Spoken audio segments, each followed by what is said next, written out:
Bueno, buenas tardes para todos. Soy Juan Tixe, uno de los docentes de la Cátedra de Estructura 2 de la Facultad de Arquitectura.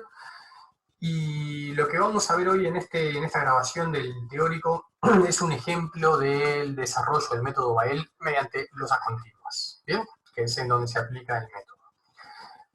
Esto forma parte del grupo de clases que ustedes están viendo hasta ahora, donde empezamos con el curso con lo que es hormigón armado, bien, generalidades del hormigón armado, cómo se comporta, de qué está hecho, que es la sumatoria de hormigón más acero. Vieron todos los temas generales, digamos, de hormigón armado. Después estuvieron viendo una clase de losas continuas, bien, perdón, de losas aisladas, que es lo más sencillo, es el elemento estructural más sencillo tal vez. Después se complejizó un poquito el tema de la losa aislada, pasaron a ver algunos ejemplos o algunas particularidades de las losas. La última clase antes de esta, lo que han visto es losas continuas, ¿bien? Es toda la parte del desarrollo teórico de losas continuas, y en particular la parte teórica del método Bael. Lo que corresponde entonces ahora y que vamos a desarrollar en esta clase va a ser ver en particular cómo se ejecuta el método Bael en un ejemplo que ustedes ya lo tienen. Para el resto de los alumnos que no están en la grabación va a quedar el link también subido. Y justamente la idea es ver cómo se desarrolla el método, ¿bien? O sea, aplicar con números lo que es la teoría, ¿bien? Entendemos que es una manera fácil y sencilla de poder visualizar toda esa parte teórica que nosotros hablamos.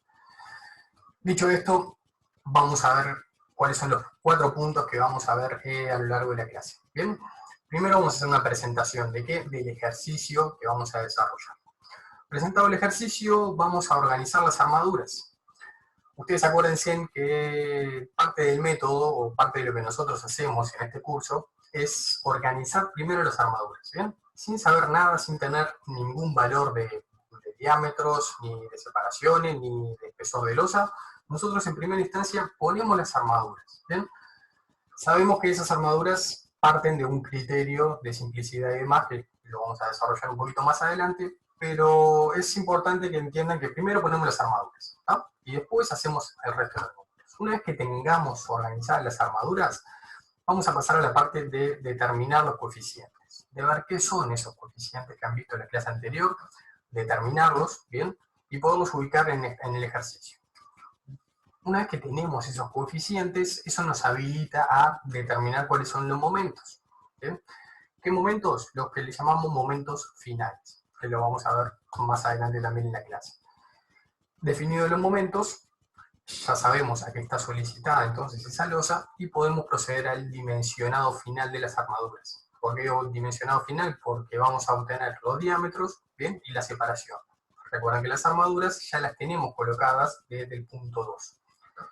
Y una vez que ya tenemos resuelto cómo son los coeficientes, a qué está solicitada esa losa, ya obtuvimos el dimensionado de ella, vamos a proceder a verificar los apoyos, ¿bien?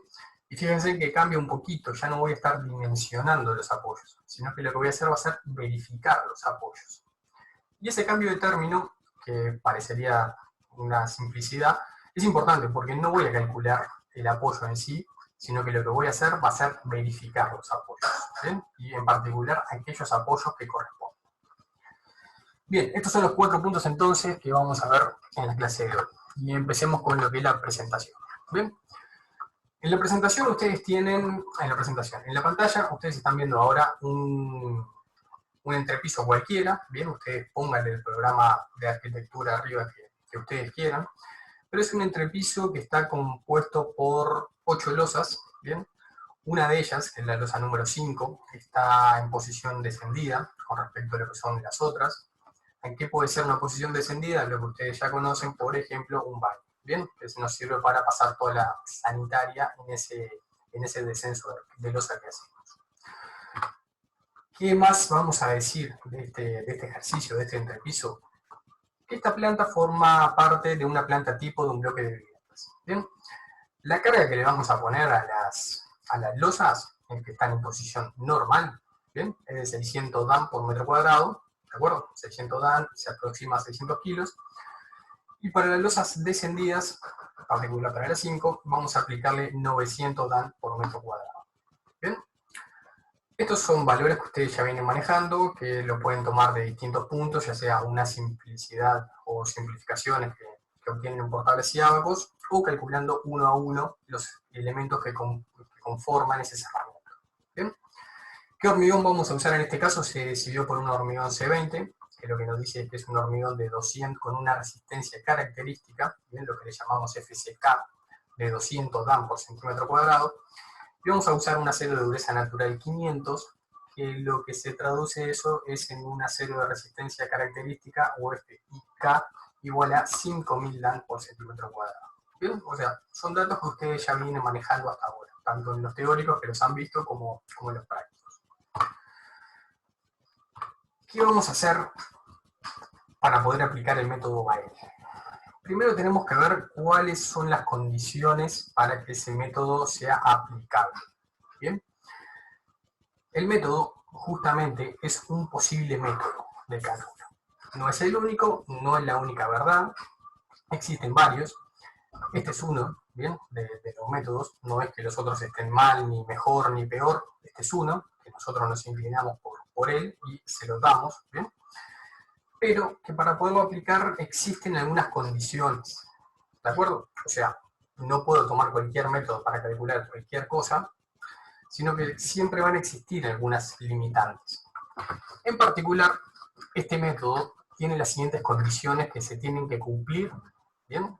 Que son parte de lo que es el anteproyecto, o parte de lo que va a ser la situación real, que de cumplirse se puede aplicar.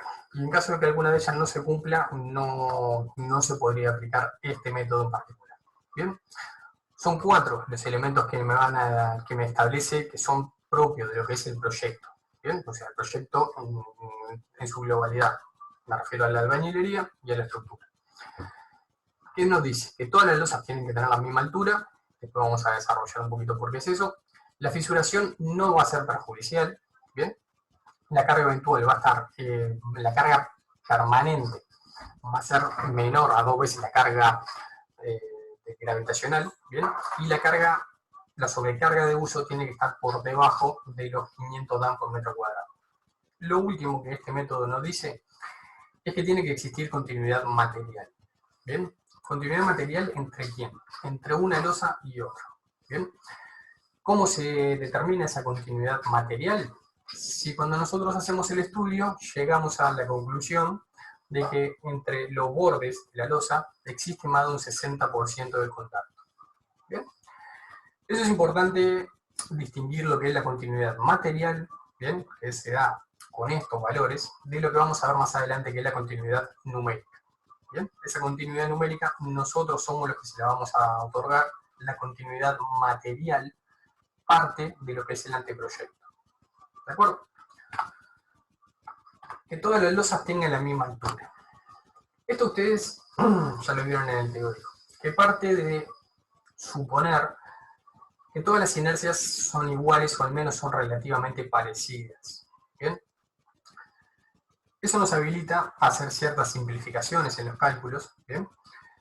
Y en particular este método nos establece que todas las losas del conjunto que vamos a evaluar, ¿bien?, tienen que tener la misma altura. ¿Bien? Justamente para respetar que al menos las inercias de ellas sean parecidas.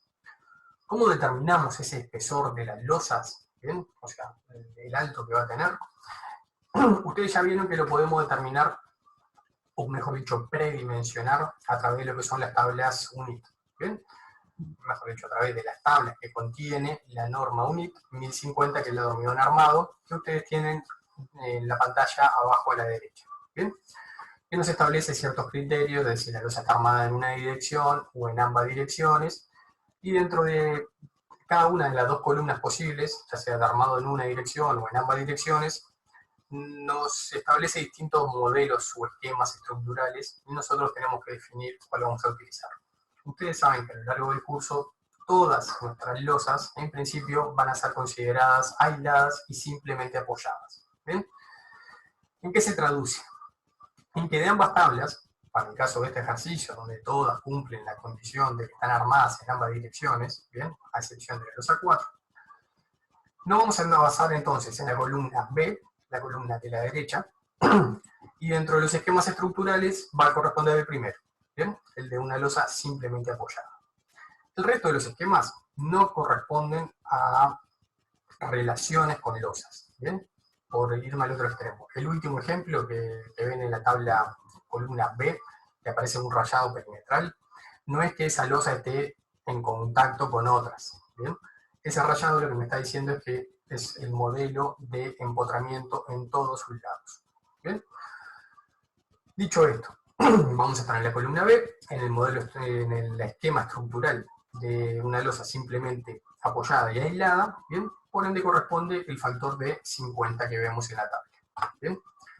Entonces, empecemos a considerar a ver si todas tienen que tener el mismo espesor. ¿Qué voy a hacer? Voy a tratar de dimensionar la peor losa, o sea, la más grande, ¿bien? Y ese va a ser el valor que le voy a tener que otorgar a todo el resto, ¿de acuerdo? La losa 1 en particular tiene una luz de 3,50 metros en su lado corto. Si ustedes recuerdan, los cálculos se realizan siempre utilizando la luz menor, ¿bien? Por tanto, para predimensionarla, lo que voy a hacer va a ser la luz menor, que son de 350 centímetros, lo voy a dividir entre el coeficiente que me da la tabla, ¿bien? En este caso de 50, y eso me da un valor de 7 centímetros. 7 centímetros sería un valor aceptable por la norma, ¿bien? Para generar una losa. ¿Aceptable en qué sentido? En que con este valor no sería necesario verificar la flecha, ¿bien? De ella. Es decir, la deformación que tendría una losa de 3,50, ¿bien? O sea, de 3,50 metros con su lado menor, va a estar contenida y va a ser normal, ¿bien? Si yo le aplico un espesor mínimo de 7 centímetros. ¿Qué nos está pasando? Un espesor de 7 centímetros, la norma nos dice, miren, no se va a caer y tampoco va a tener flecha excesiva, ¿bien? Las fisuras que van a existir no van a ser perjudiciales, o sea, no van a ser fisuras muy complejas o que vayan a tener alguna consecuencia, pero nosotros no nos quedamos solamente con la estructura, porque la arquitectura en sí tiene varios componentes, ¿bien? Y si estoy haciendo un entrepiso, yo sé que voy a tener gente abajo y gente arriba, ¿bien? Hacer espesores muy finitos, si bien no tendría ningún problema a nivel estructural, lo que nos puede estar, o generar, mejor dicho, ¿bien? Son problemas de vibraciones o de conformación de lo que es lo que le llamamos el sándwich del entrepiso, ¿bien? Entonces, ¿qué hacemos? O por lo menos en el curso no recomendamos que para un entrepiso se utilicen espesores menores a 10 centímetros, ¿bien? Como losa estructural, ¿de acuerdo? O sea, si bien con 7 centímetros yo ya estaría cubriendo lo que me dice la norma, a lo largo del curso le recomendamos que para entrepisos, ¿bien? No utilicen menos de 10, ¿de acuerdo? Vamos a decir que la losa 1 entonces se puede dimensionar y se puede hacer con una altura de 10 centímetros. Y vamos a cotejar ese valor con alguna otra losa, para por lo menos estar tranquilos que los valores que estoy colocando me sirvan. Y pasamos, verifiquemos con la losa 2, que tiene una luz menor de 3 metros, ¿bien? Dividida esa luz menor de 3 metros entre 50 me da un espesor de 6, o sea que con 10 centímetros estoy bien. No voy a tener problemas con ninguna de las losas, ¿de acuerdo? Entonces ya voy a determinar que el espesor de todas las losas va a ser de 10 centímetros para este entrepiso, para este ejercicio. ¿De acuerdo? Veamos el segundo punto que nos dice que la fisuración no es perjudicial. Acá ya nosotros podemos sacar una conclusión, ¿bien? Y que ustedes ya la saben de la vida real, y que es que el hormigón se fisura, ¿bien? Se fisura, pero esas fisuras son de modo micro, fisuras, ¿bien? Y en este método lo que se dice es, bueno, vos sabés y vas a admitir que el hormigón se te va a fisurar, ¿bien? Pero tenés que tener en cuenta que esas fisuras que se van a generar no tienen que ser perjudiciales para tu elemento estructural. Un ejemplo bien claro de esto, si nosotros calculásemos con este método un tanque de agua, ¿bien? En donde este método nos dice, mirá que se te va a fisurar, ¿eh? En un tanque de agua la fisura como que no andaría muy bien, ¿no? O sea, se me iría todo el agua y no me funcionaría. Entonces este método lo que nos dice es eso, sabe que se te va a fisurar y tenés que ser consciente que esas fisuras no van a ser perjudiciales para tu proyecto, ¿de acuerdo? La norma UNIT establece, esto es un extracto simplemente, que en el método simplificado, si se cumplen ciertos recubrimientos mínimos, que son los que nosotros tomamos y utilizamos acero de alta adherencia, la fisuración en general no tiene problema, ¿bien? Aplicándole el método simplificado. Luego pasamos al tercer punto para ver si lo podemos desarrollar, que dice que la carga eventual Q cumple con dos condiciones, que es que la carga eventual Q es menor a 2 veces la carga propia, ¿bien? La carga gravitacional que tiene, la carga muerta que llamamos, y a su vez que esa sobrecarga de uso tiene que estar por debajo de los 500 Dan por metro cuadrado. Si nosotros miramos, seguramente ustedes lo ven todo borroso en la parte de abajo, ¿bien? Que corresponde a 3 páginas de tablas y ábacos, donde nos dice cuáles son los pesos de los materiales, incluso nos dice cuáles son las sobrecargas a utilizar, ¿bien? Si miramos en particular la parte de vivienda, las sobrecargas que se le aplican al programa de vivienda varían entre 150 y 300 Dan por metro cuadrado, ¿bien?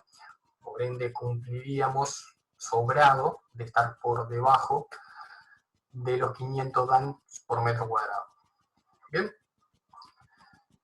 El primer punto, que la sobrecarga tiene que ser menor a 2 veces la carga gravitacional, que es el peso de la losa, y la carga muerta. Normalmente para entrepisos comunes, ¿bien? Considerando el espesor de la losa y todo lo que conformaría arriba una carga fija, ¿bien? O carga muerta, que serían los pisos, los morteros, ya sean de nivelación o para pegar. Esas cargas aproximadamente andan alrededor de los 450 Dan por metro cuadrado. ¿Bien? Entonces, si nosotros multiplicamos 2 veces 450, vamos a tener aproximadamente 900.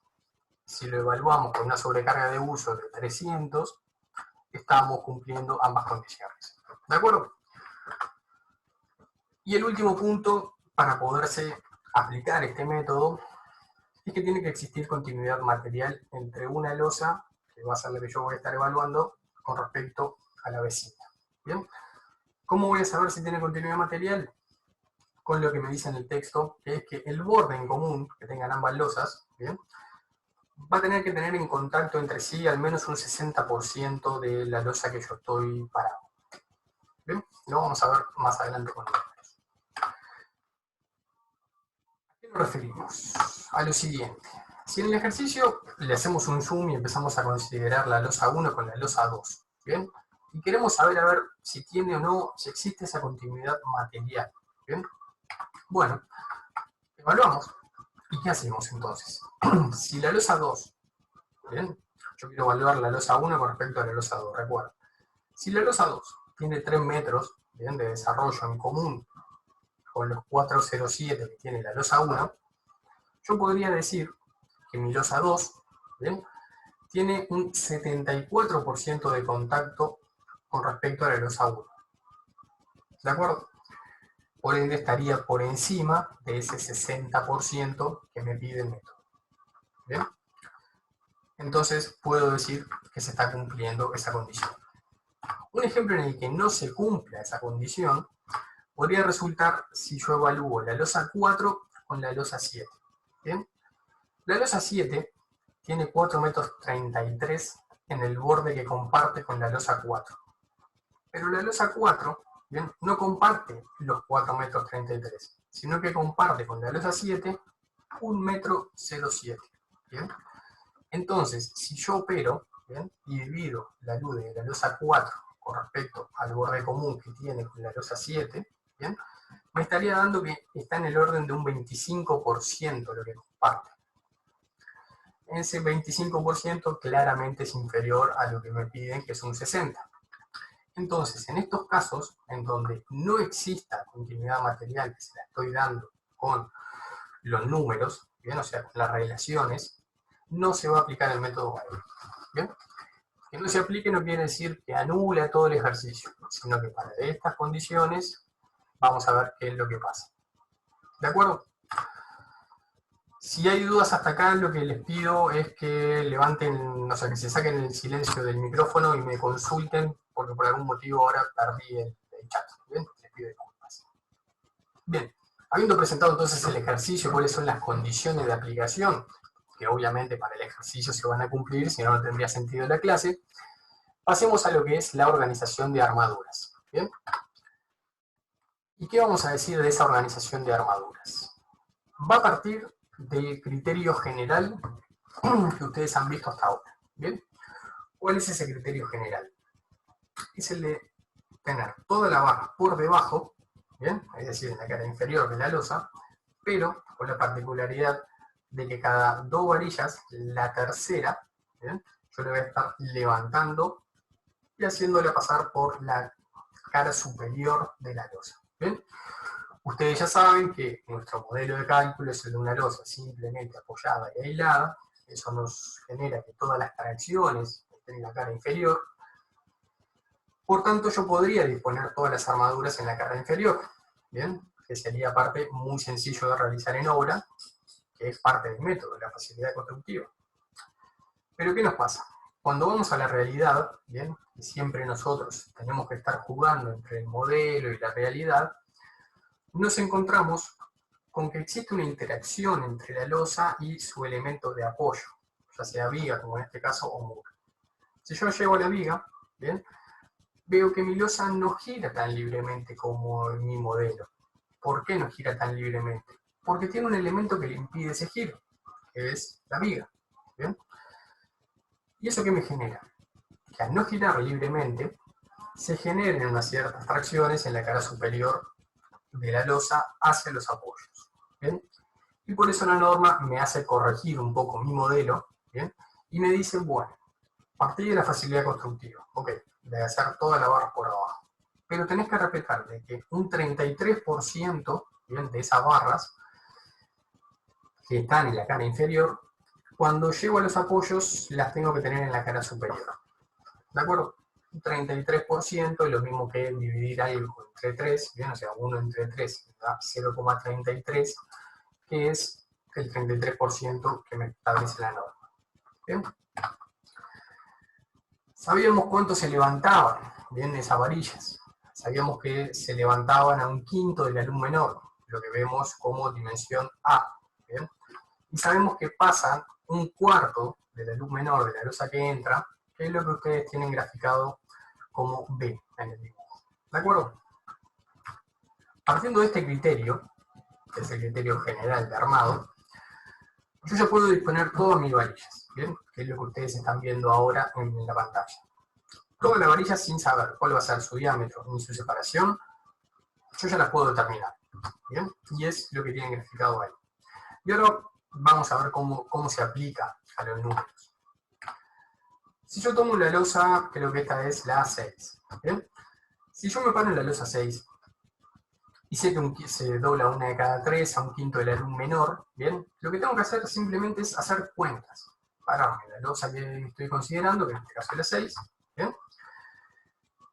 Ver cuál es la luz menor, entre 407 y 350, la luz menor está claro que es 350, entonces lo que hago es operar, ¿bien? Voy a tomar la luz menor, la voy a dividir entre 5, que es lo mismo que decir que la voy a levantar a 1/5, ¿bien?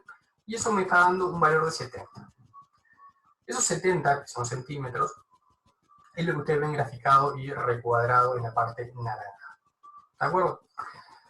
Y acá un primer pique que ustedes pueden empezar para ver si están haciendo las cosas bien, que es que dentro de la losa que yo estoy parado, bien, en este caso, repito, la losa 6, todas las varillas que se levanten, bien, que sean propias de la losa 6, tienen que tener el mismo valor.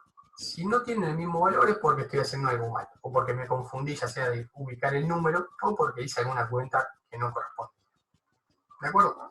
Entonces, todas las varillas que se levantan dentro de una misma losa se levantan a la misma altura, se levantan a la misma distancia.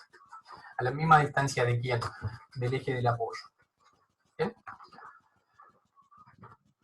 ¿Cómo aplicamos el otro criterio? Que es que decir que se levanta 1/5 de la luz menor, pero pasa 1/4, ¿bien?, de la luz de la losa que entra. ¿Qué quiere decir esto? Fíjense, por ejemplo, a la derecha de la pantalla de ustedes, que ustedes tienen la losa 1 que está en contacto con la losa 6, y eso es, al costado de la 6 tienen la losa 7, que también está en contacto con la losa 6. No me va a importar cuánto se levanten, porque son, en principio, un problema, digamos, de la losa 1 y de la losa 7, pero sí me va a importar cuando yo esté evaluando la losa 6, cuánto entra, ¿bien? ¿Y cuánto va a entrar? Va a entrar la luz menor, que en este caso se repite el valor de 3,50 m, dividido 4. ¿Bien? Eso me da un valor aproximado de 87,5 centímetros, con lo cual en hora, y para nosotros está bien redondearlo, de 5 en 5. ¿De acuerdo? Veamos ahora algunas particularidades, ¿bien?, de esta organización de armaduras. Porque hasta ahora el ejemplo que vimos, que es de la losa 6, se puede aplicar para el resto de las losas. ¿Bien? ¿Se puede aplicar para todas? No. ¿Por qué? Porque empieza a tener algunas particularidades. Por ejemplo, las losas descendidas. ¿Bien? En las losas descendidas, a menos que sea imprescindible para el equilibrio, ¿bien?, no se van a pasar las armaduras hacia las losas vecinas. ¿Qué quiere decir esto? Que cuando ahora ustedes están viendo en pantalla a modo de esquema cuáles serían las armaduras y cómo serían vistas en un corte.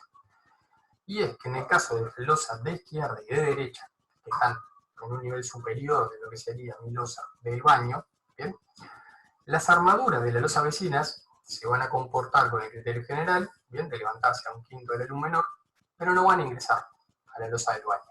¿Bien?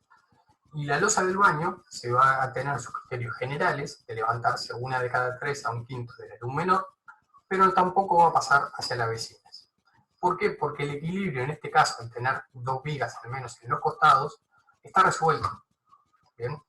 Entonces, para estos casos, las armaduras no se van a pasar. ¿Bien? Repetimos, en caso de que sea imprescindible para el equilibrio global de la estructura, sí se tienen que pasar. Pero cuando no es imprescindible, no se pasa. ¿Bien? ¿Cómo se grafica eso? ¿Cómo se traduce en el plano? Con lo que ustedes tienen en el recuadro y he hecho un zoom en la parte de la derecha. Que es que las armaduras cumplen el criterio general, ¿bien?, tanto de la losa descendida como de las losas vecinas, pero simplemente no pasan, ¿bien? Se interrumpen cuando llegan al apoyo. Otra consideración que tenemos que tener con respecto a las armaduras y al pasaje de ellas. Esto más bien va por un tema constructivo, ¿bien? Cuando existe un desfasaje temporal en la construcción, en este caso en particular podría llegar a ser una escalera, ¿bien?, ¿qué pasa? Se van a construir todos los entrepisos, ¿bien?, o normalmente se construyen todos los entrepisos, y las escaleras son elementos que se construyen a posterior. ¿Bien? Entonces, a eso le llamamos un desfasaje temporal. Es un efecto constructivo, digamos, ¿bien? O sea, es una consecuencia constructiva de lo común que hacemos en el medio. Si ustedes ven una obra, por lo menos que tenga una escalera, como están viendo ahora en pantalla, van a existir unas armaduras, ¿bien?, pero van a ser armaduras que son constructivas, ¿bien?, que es para dar una cierta continuidad, que no existan fisuras, bien, no estructurales, sino producto de la construcción, que me puedan llegar a complicar, ¿bien? Pero en el caso de estas armaduras, cuando tengo un desfasaje temporal, ¿bien?, en el caso de las armaduras de estas losas, tampoco van a pasar, ¿bien? Ustedes ya ven que las losas vecinas van a levantar el quinto de la luz menor, pero no van a pasar después del apoyo, ¿bien? Tomando entonces estos 3 criterios, o estas 3 consideraciones, caso general, que lo vimos aplicado en la losa 6, caso de losas descendidas, ¿bien?, que lo vimos aplicado en la losa 5, y caso de desfasajes temporales, ya podríamos resolver cómo son todas las organizaciones de las armaduras. ¿Bien? Acá tienen una foto también de cómo se aplica el método o cómo queda en la realidad ese método. Si ustedes ven en detalle el apoyo, que ustedes lo tienen allí, que corresponde a una viga que está entre 2 soportes, ¿bien?, cuando las armaduras están llegando a esa viga, ven que tienen un quiebre, se levantan a un quinto de la luz menor de la losa y se prolongan un cuarto de la luz menor de la otra losa que entra. Esto es a modo de resumen de qué es lo que cuando lo hacemos en los planos se traduce en la realidad. ¿Bien? Si ustedes después pueden mirar con precisión, van a ver que tiene dos armaduras que van por la cara de abajo y la tercera se está levantando y pasando. ¿Bien? Habiendo definido ya cómo es la organización de armaduras y antes de meternos en los coeficientes, dado que nos quedan 2 minutos y poquito de grabación, lo que prefiero hacer es cortar, no meterme con los coeficientes. Habilitemos la siguiente reunión y nos enganchamos ahí para seguir con los coeficientes, ¿de acuerdo? Nos vemos ahora en la segunda parte.